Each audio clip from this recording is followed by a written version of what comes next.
Ayan mga kuys. Isang mapagpalang umaga sa atin lahat mga kuys. Kumusta kayo dyan? Sana sa mabuting kalagayan kayo mga kuys. Ayan mga kuys. Nag-harvest tayo ngayon.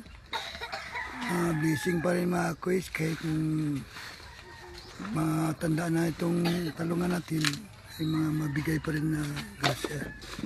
Ayan mga kuys. Nag-harvest lang. Ayan mga kuys.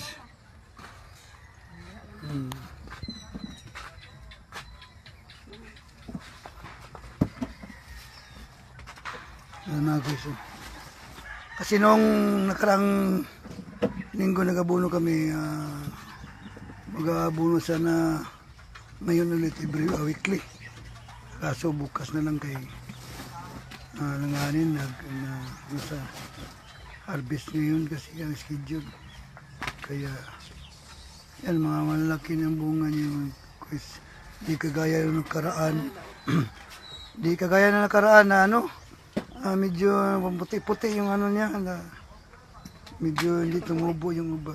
Yan ang tersira mga. Yan tama. Dapat ako di kayo diha yan. Isa din mo? Ayan. Buta nga diha.